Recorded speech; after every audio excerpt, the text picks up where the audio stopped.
This is Pythagorean Theorem, Unit 4, Day 9. Our objective is I'll be able to determine the side lengths of right triangles using the Pythagorean Theorem. Now, to start, we are now starting right triangle trigonometry. I'm very excited. So, when we talk about a right triangle, it's a triangle, so three sides, where at least one of the angles has a 90-degree angle. The side that is opposite the right angle is always called the hypotenuse. And the side that's adjacent to the right angle are called legs.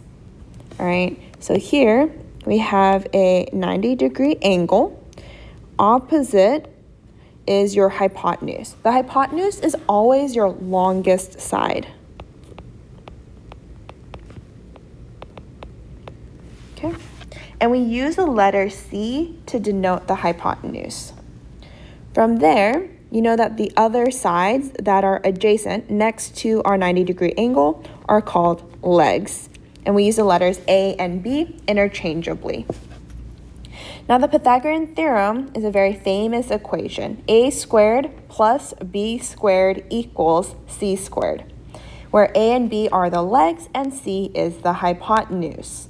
You will have to memorize the Pythagorean theorem and know when you can and cannot use it. This is important.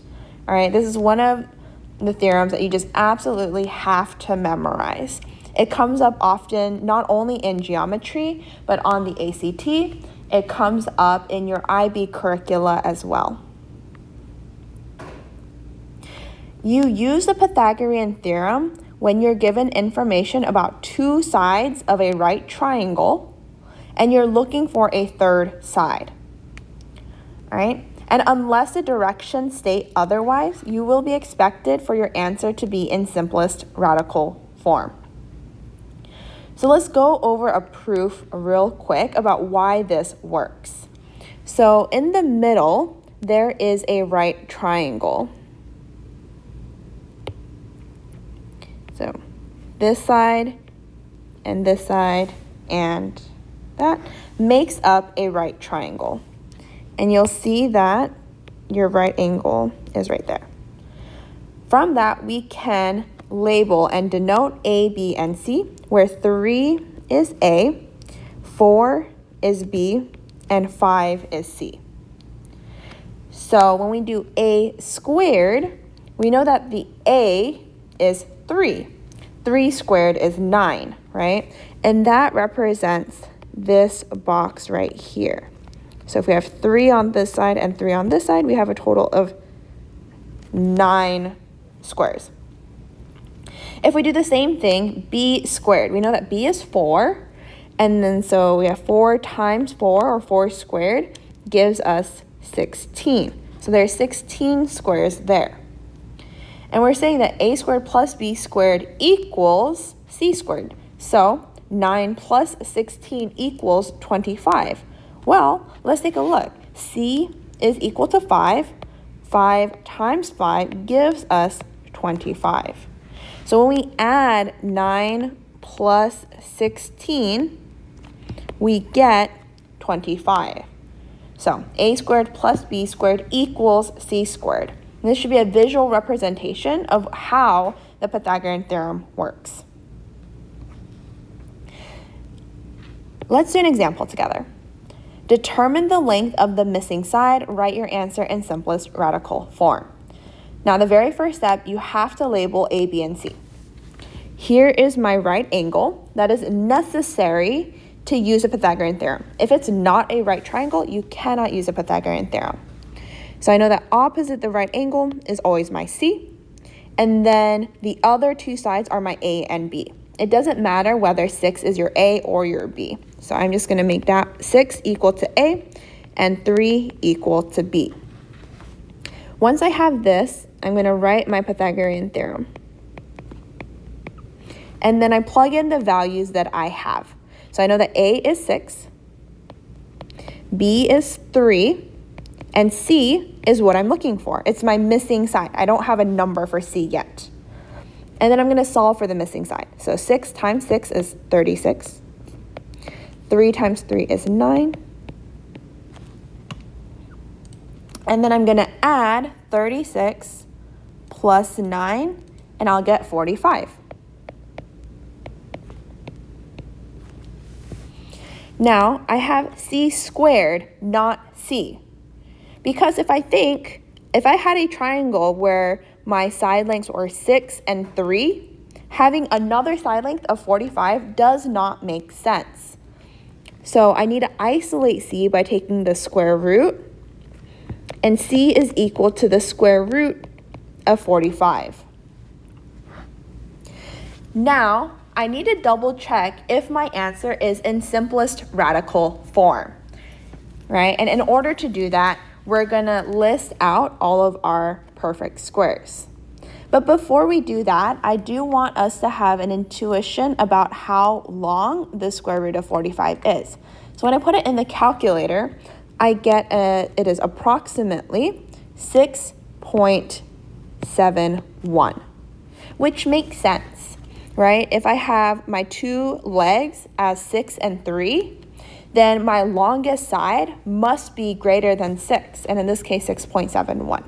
So I know that my answer here is probably correct. I just need to double check that it's in simplest radical form.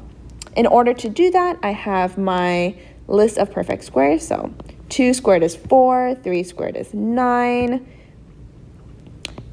16, 25, 36, and 49. So I only need to list them up until I get to a number that's greater than the number I'm square rooting. Okay, 45 divided by 4, I get a decimal. What about 45 divided by 9? I get 5. So what I know that I can do, square root of 9 times the square root of 5. The square root of 9 is 3. And I get 3 square root 5. I know that 5 is a prime number. It does not have any factors that are perfect squares. So my final answer, C, is equal to 3 root 5. Okay, try student example number 1.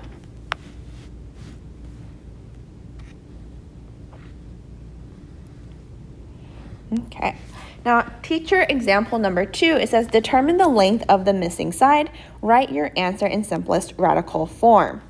So again, here is my right angle. I'm going to label my hypotenuse C, and then the other sides as A and B. Write my equation, and then plug in my values. 14 squared plus x squared, that's what we're looking for. Now we're looking for a leg. This is equal to 16 squared. And then I'm going to start evaluating those. So 14 squared is 196. And 16 squared is 256. In order to solve this equation, I need to isolate my x squared. So I'm going to subtract 196 from both sides. And when I do that, I get 60.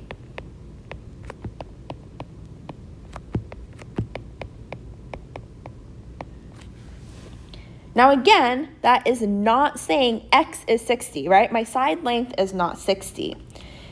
In order to get x by itself, I need to do the square root, right? So x is equal to the square root of 60. If I put the square root of 60 in the calculator, I get my decimal approximation to be 7.75,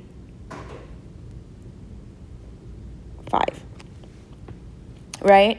And that makes more sense. 7.75 is less than 16. It has to be less than the hypotenuse, so that number is correct. So now we have to put it in simplest radical form. So in order to do our simplest radical form, we're going to list our perfect squares: 4, 9, 16, 25, 36, 49, and 64. And then I'm going to think, okay, 60 divided by 4. gives me 15. So I'm going to do the square root of 60 equals the square root of 4 multiplied by the square root of 15. And we know that the square root of 4 is 2 square root 15. And I need to double check. Okay, is 15 divisible by 4? No. Is it divisible by 9? No, it is not. So I know that 15 can no longer be simplified. So my answer here, x is equal to 2 square root 15. Try student example number 2. And when you're done, make sure you write your reflection.